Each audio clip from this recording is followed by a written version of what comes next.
In this second tutorial video about decision making in C++, we are going to be learning about nested ifs, logical operators, logical precedence, checking numeric ranges, validating user input, and the switch statement.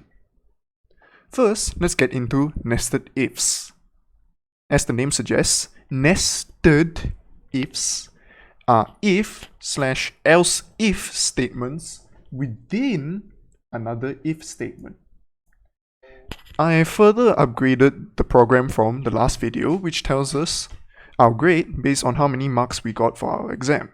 So I've set two conditions, one of which has several nested ifs inside it. The first condition says if my grade is less than 100, and the second is for if my grade is equal to 100. There are many uses for nested ifs.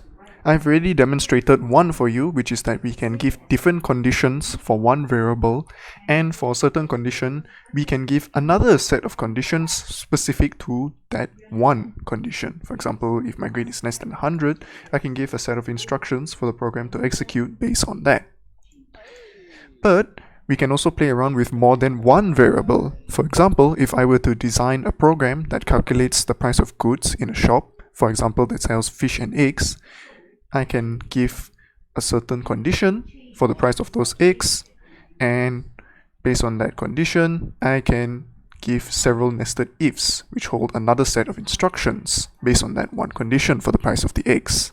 And then for the price of the fish, I can also give one condition, and within that condition, I can again give several nested ifs, which hold another whole entirely different set of instructions for it. If you remember a few videos ago, I introduced you guys to a variety of operators. Those two operators are arithmetic operators and relational operators. But did you know there's also a third type of operator called logical operators? You might think back to maths that you learned in Form 4 and 5 and think about sets when you see these symbols. The first is double vertical dashes, which stands for OR. The second logical operator is two AND symbols, which, as the name suggests, is AND. And finally, we have one last logical operator, which is the exclamation mark. This stands for NOT. So how do all of these operators stack up against one another? Which will the C++ program interpret first? Well, it goes in this particular order. It will first interpret arithmetic operators. Plus, minus, multiply, divide, and percent. If you've forgotten what are the meaning of these symbols, you may go ahead and watch my previous videos, one of which introduces you to arithmetic operators among other things. For arithmetic operators, there's also a specific order in which the calculations are evaluated. You may also remember BODMAS from secondary school. B, which stands for bracket, O, which stands for order, that is powers, D, which stands for division, M, which stands for multiplication, A, which stands for addition, and finally S, which stands for subtraction. Right after arithmetic operators, C++ goes on to evaluate the relational operators, such as more than or equal to, less than or equal to, not equal to, or equals to.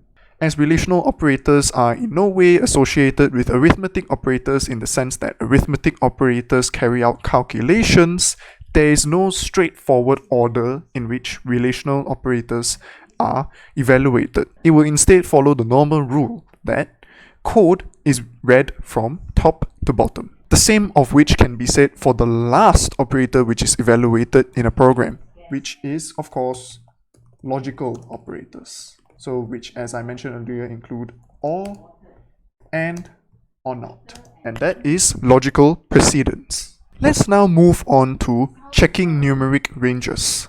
In normal mathematics, you would write an expression to validate a numeric range as follows. Let's take a variable, say x. If you were to check if x was between a certain range, you would write the first number followed by the variable itself, followed by the second number. So this would mean that x is less than or equal to the second number, but more than or equal to the first number. However, as always, a computer does not have the same level of intellect as a normal human being. Hence, we need to come up with other ways to write these numeric ranges in a program. If, for example, I were to continue from my grade program earlier over here, and I were to come up with a condition where the instructions only run if my grade was between 100 and 0, I will go ahead and combine logical and relational operators in order to get the numeric range I want. Here you can see I've started off my if statement as usual, followed by the first condition, which is that my grade must be more than or equal to 0. So we use a relational operator. We then use a logical operator which says AND, because whatever value of grade that we enter can satisfy both of these conditions. Moving on, and our grade is less than or equal to 100. Again, we use a relational operator. That's for validating valid input. If instead I were to write a line of code that would validate invalid input, I would instead write a contradicting condition. That would be grade is less than 0. So for negative values, or grade more than 100. So we've got the two conditions here where our grade cannot be more than the maximum range and cannot be a negative number. However, this time we use the logical operator OR, which I might remind you is the two vertical lines. The reason we use this is because whatever value that is invalid cannot be between 0 and 100. Instead, we would use OR in order to tell the program this condition that if our grade value is negative or more than the maximum value, then we can give it instructions not to run the program. As I mentioned earlier, there are several functions we have learned throughout these two videos that include the else statement and also the relational and logical operators that we can use to validate user input. However, we haven't touched yet on those types of user input and the reason for validating them. The reason we validate input is to inspect the input data to determine if it is acceptable to be used in the program to give the desired output. We want to avoid accepting bad input, so we give conditions for the program to stop if it meets conditions that accept variables that are outside of the range that we want. We can perform various tests that include range, so the numeric range, as we have evaluated earlier, reasonableness, which, for example, it cannot be a negative value, valid menu choice, and 0 as a divisor. To close out this chapter, let's touch on its final topic, which is the switch statement. So this is an exclusive to this decision-making chapter because it has nothing to do with the relational operators or logical operators and so on. It's a completely new thing altogether. Now, this is a bit complicated, so I'm just going to break it down into parts for you. We start off by declaring an integer variable, which is called num. We're going to prompt the program to output a prompt to ask the user to enter a number from 1 to 3. Then there will be an input prompt from the program where the user enters the number, and depending on the number, any one of these 3 lines will be output. But if the number is not between 1 to 3, instead the program will default to, well, a default statement. To initialize the switch, we of course start with literally the variable switch,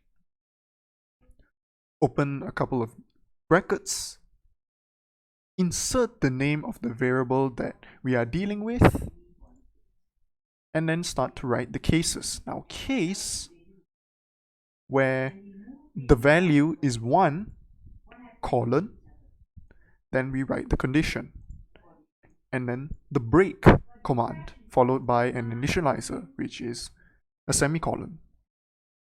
The second line is for if num value is equal to 2. This third line is for if num value is equal to 3. And finally, the default statement. If the number we entered into the num variable is not meeting any of these three conditions. And as always, we close out this program with a return 0 followed by an initializer, which is of course a semicolon.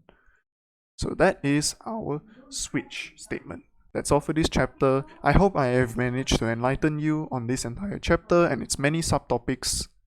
I'll see you in the next video.